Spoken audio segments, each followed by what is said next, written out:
Hi, my name is Peter, and in this video I'm gonna show you how to use LFO Tool as a sidechaining method. And not only the things you heard at the beginning, this will be doing today, as well as sidechaining. So LFO Tool is very clean method and you can do really crazy stuff with it, not only sidechaining, but in this video we'll be doing sidechaining and the things you saw on the beginning. So let's get into this. I'm gonna show you a couple of sidechaining methods, like sidechaining to the drum rack and sidechaining to a Midi trigger. So in this project I have a lo-fi kit and some chords.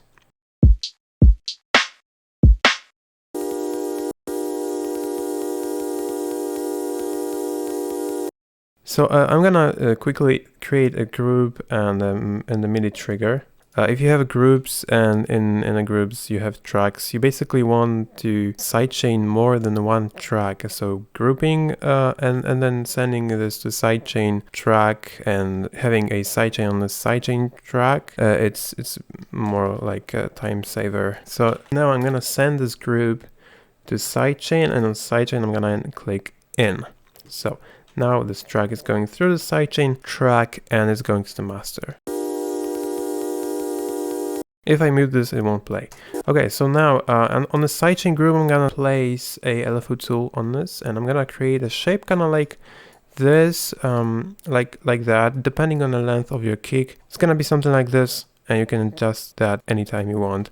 And at the beginning, make sure that you don't have this like spike when you go from the high volume 100% volume to 0 volume, because you're gonna hear clicks. So now we need to click this twice to enable envelope mode. So every time you actually play a note, it's gonna trigger once.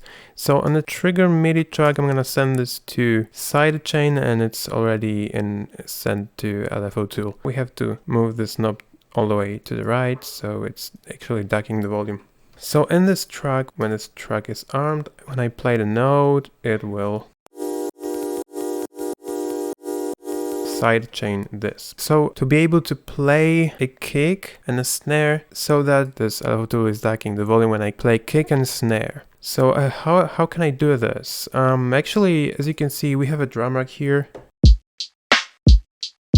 And I want, when the kick and snare hits, I want this drum rack to trigger the sidechain.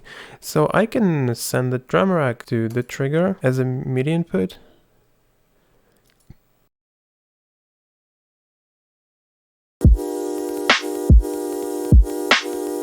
But it's gonna as well duck the volume if you play a hi-hat. That's a disadvantage of that. I'm gonna actually play some drums.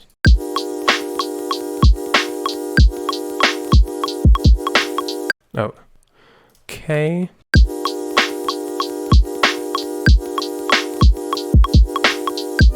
So now another thing is that you can actually place MIDI clips in this trigger. So I'm gonna create a MIDI clip and put a note. Does not matter which note, actually, unless you set that in sidechain settings here. No, wait, does not matter.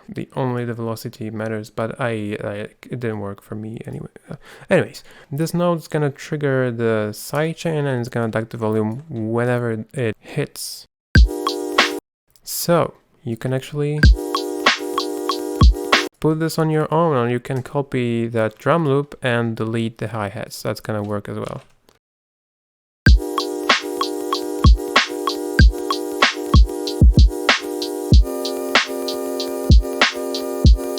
So in the LFO tool, you can adjust the length of the sidechain.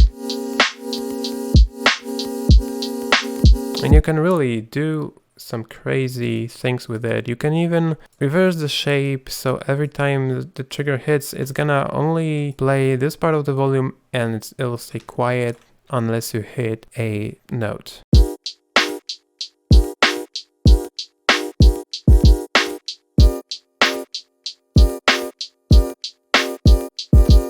And in the LFO tool, it's not only for sidechaining, you have a bunch of effects there. You can, for example, choose very popular reverb effects from Serum, because it's from Extra, same company. And in this place, you can adjust the parameters and you can control them with these knobs. So let's say I'm going to put this to 100. Yeah, maybe reverb is not the best idea, but let me change to a flanger.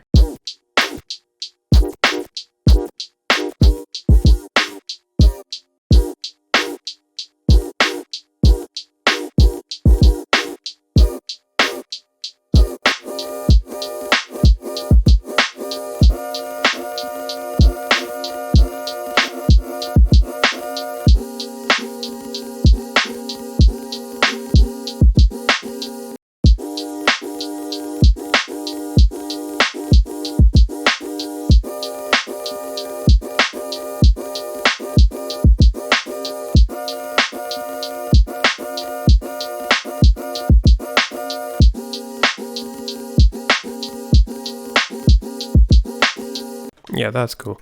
So that's it. Pretty simple sidechaining method, very clean. Tons of options of customization you can do.